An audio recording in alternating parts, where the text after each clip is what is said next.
ನಾವು ನೋಡ್ಕೊಳ್ಬಹುದು. ಕೀರ್ತನೆಗಾರನ ಈ ರೀತಿಯಲ್ಲಿ ಹೇಳ್ತಾನೆ ನೋಡ್ರಿ, ಈ ಲೋಕದಲ್ಲಿ ಕಳೆಯುವ ಸಾವಿರಾರು ದಿನಗಳಿಗಿಂತ ಒಂದು ಪೆನಿಯಲ್, ಒಂದು ದೇವರ ಮುಖವನ್ನು ಎನ್ಕೌಂಟರ್ ಮಾಡುವುದು, ದೇವರ ಸನ್ನಿಧಾನದಲ್ಲಿ ಕಳೆಯುವಂತ ಒಂದೇ ಒಂದು ದಿನ ಬಹುಶ್ರೇಷ್ಠವಾಗಿದೆ ಅಂತೆ. ಆ ದಿನವೇ ನಮ್ಮ ಜೀವಿತವನ್ನು ಬದಲಾಯಿಸುವಂತದ್ದಾಗಿದೆ, ನಮಗೆ ಬಿಡುಗಡೆಯನ್ನು ಕೊಡುವಂತದ್ದಾಗಿದೆ, ನಮ್ಮ ಜೀವಿತದಲ್ಲಿ ಮೇಲನ್ನು ಉಂಟು ಮಾಡುವಂತದ್ದಾಗಿದೆ.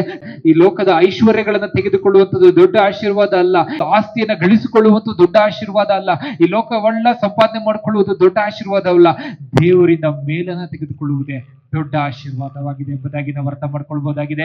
ಈ ದಿನ ಪೆನಿಯಲ್ ಅಂತ ಹೇಳುವಾಗ ನಾವು ಅರ್ಥ ಮಾಡ್ಕೊಳ್ಬೇಕು, the face of God to reveal myself, to change me ಎಂಬುದಾಗಿ ನಾವು ಅರ್ಥ ಮಾಡ್ಕೊಳ್ಬಹುದಾಗಿದೆ.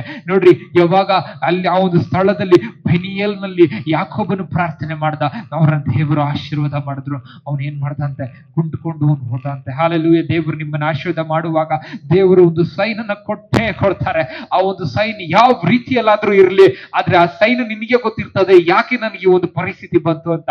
ಆ ಸೈನ್ ಏನಂತಂದ್ರೆ, ಯಾಕೋಬನ ತೊಡೆಯ ಕೀಳನ್ನು ಮುಟ್ಟುವಾಗ ಅದು ಸ್ವಲ್ಪ ಜರುಗಿತ್ತು, ಅವನ ಜೀವನ ಪೂರ್ತಿ ಸ್ವಲ್ಪ ಕುಂಟುಕೊಂಡು ನಡೆದ. That was the sign that God changed him in Peniel. That was the sign that Jacob ಎಲ್ಲ ಒಪ್ಕೊಂಡ.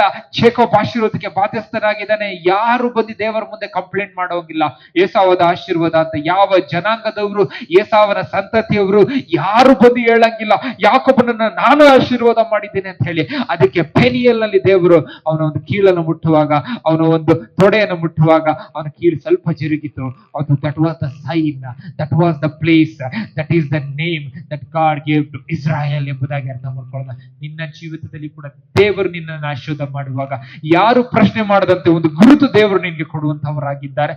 ಯಾರು ಬಂದು ನಿನ್ಗೆ ನೀನ್ ಬಿಡು, ನೀನ್ ಶಾರ್ಟ್ ಕಟ್ ಅಲ್ಲಿ ಬಂದ್ಬಿಟ್ಟೆ, ನೀನ್ ಹೀಗ್ ಬಂದ್ಬಿಟ್ಟೆ, ನೀನ್ ಹಾಗ್ ಬಂದ್ಬಿಟ್ಟೆ ಅಂತ ಹೇಳಕ್ ಆಗಲ್ಲ. God will establish you 100% truth. Hallelujah.